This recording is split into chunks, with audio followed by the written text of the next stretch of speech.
dashed along the wall to a nearby street, walked quickly to the next turning, went left, then right. The street widened a little. The people he passed wore warmer clothes.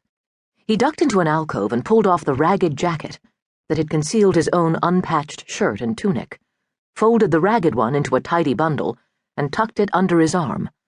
Now he moved at a steady jog into the wealthier part of the city, nearer the palace.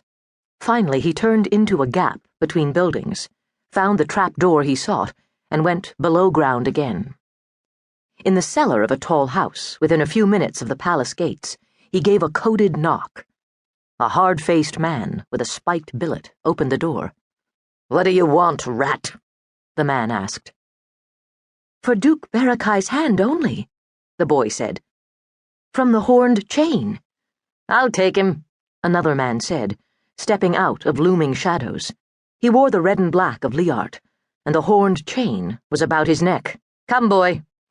Shaking with fear, the boy followed, upstairs and along a corridor, to a room where another man, in Barakai blue and silver, sat writing at a table by a fire.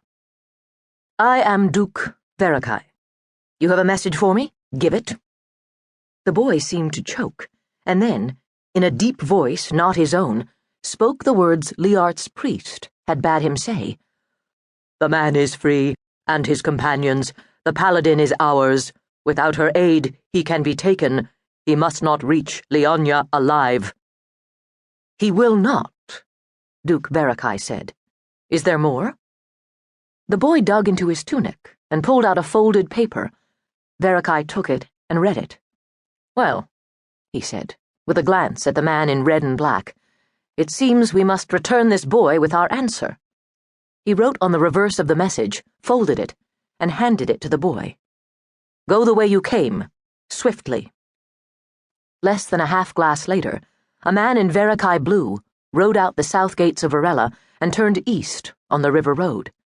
Later, after the turn of night, Kiri Phelan, newly revealed king of Lianya, also rode through the gates, with an escort of the Royal Guard. Duke's Stronghold, North Marches, 7 days later. Jandalier Arkelin, senior captain of Duke Phelan's company, rested his forearms on the top of the stronghold walls, where he had the best view to the south. On one side of the road to Duke's east, Stammel was putting his own cohort through an intricate marching drill. On the other, the junior sergeant of the recruit cohort supervised a sword drill with wooden blades. Beyond, the trees along the stream showed the first soft golds and oranges of ripening buds, though it would be hands of days yet before the fruit trees bloomed. Old snow still lay knee-deep against the north wall. He heard steps behind him and turned. Krakolnya, captain of the mixed cohort, came up onto the walkway with him. "Are you putting down roots up here?" he asked. Arkelin shook his head. "Hoping for a courier. We should have heard something by now. At least the weather's lifted, though not for long." He tipped his head to the northwest, where a line of dark clouds just showed over the hills. "Your worry won't bring the Duke faster," Krakolnya said. He turned his back on the view south and leaned against the parapet. "I wonder what we'll do this year." "I don't know." Arkelin glanced down at the courtyard below, to be sure their inquisitive visitors, merchant agents from Vanja, weren't in earshot. "He said not to take any contracts until he got back. I suggested they go to Varela and talk to him, but they were afraid of missing him on the way." "What are they offering?" "A one-cohort contract to protect farmlands and roads from brigands. I told them we'd need 2 for that." "At least. Better the whole company, or you're without reliable archery.